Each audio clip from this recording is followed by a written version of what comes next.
தெரியுதுல்ல. இன்னைக்கு நான் போட்டோ எடுத்துட்டு എനിക്ക് ബിഗ് ബോസ് ഗിഫ്റ്റ് തന്നത് ബർത്ത്ഡേക്ക്. ഞാൻ വരാം കാണാം. അല്ല എടുത്തിട്ട് വരാൻ വെച്ച് കുടിക്കണം. അയ്യോ അത് നോക്ക്. അവിടെ എല്ലാവരും അത് ആരാണ് നോക്ക് ഫസ്റ്റ്.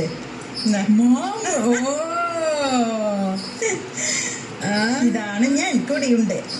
ഇവിടെ നോക്കേ ഇവിടെ ഓപ്പറേഷൻ ചെയ്യാൻ കൊണ്ടുപോയി. ഓപ്പറേഷൻ ഞാൻ 24/7 കാണുന്നുണ്ട്.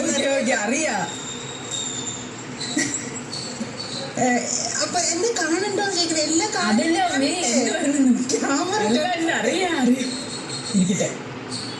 ജിമ്മി ഇന്നലെ ഓപ്പറേഷൻ തിയേറ്ററിലേക്ക് കൊണ്ടുപോകണമെന്നൊക്കെ മെഡിക്കൽ റൂമിൽ കൊണ്ടുപോകണമെന്നൊക്കെ പറഞ്ഞിട്ടു. പാവ അതിനെ അങ്ങോട്ടും ഇങ്ങോട്ടും.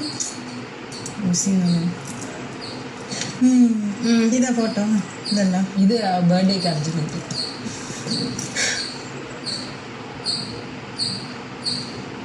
വിശേഷം ഷൂ എന്നാ കുടിക്കടി അന്നത് മൂക്ക്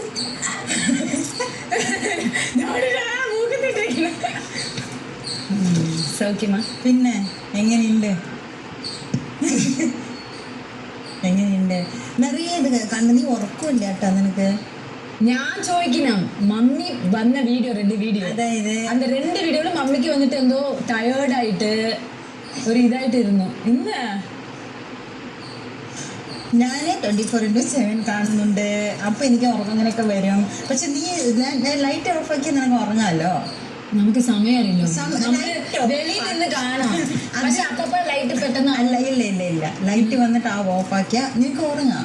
അപ്പൊ രാവിലെ ഫ്രഷ് ആയിട്ട് എണീക്കുക, കളിക്കുക, എല്ലാം ചെയ്യാം. മനസ്സിലായ?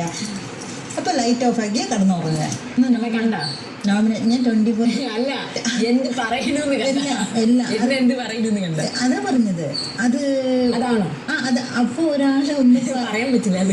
അതായത് ഒരാളത് പറയുകയാണെങ്കിൽ അതിന് ഒരു മീനിങ് ഉണ്ട്. അപ്പോൾ അത് മനസ്സിലാക്കിക്കോ. ഉണ്ട്. നീ കുറച്ചും കൂടെ നന്നായിട്ട് ഉണ്ടായിരുന്നു. ഇനി കുറച്ചും കൂടെ. കാരണം ഫിനാലെ ഇനി ഓരോരുത്തരെ വെട്ടി പോയിക്കൊണ്ടിരിക്കും. ചെസ് ഗെയിം മനസ്സിലായ ഞാൻ. അപ്പം അതനുസരിച്ചിട്ട് നന്നായിട്ട് കളിക്ക്, പെർഫോം ചെയ്യുക, മാക്സിമം യൂസ് ചെയ്യും നിൻ്റെ എല്ലാം. ഒന്നും വെളിയിൽ ചെയ്യാൻ എനിക്ക് പാട്ടറിയാം, അതൊക്കെ എടുത്തിട്ട് ഡാൻസ് അറിയാം. വെറുതെ ഇരിക്കുന്ന സമയത്ത് അതൊക്കെ ചെയ്യുക. അതൊന്നും വന്നിട്ടേ ഇല്ല. അങ്ങനെ അപ്പം ഞാൻ പറയാനുള്ളത് പറഞ്ഞു. ബാക്കി നിൻ്റെ ഇഷ്ടം.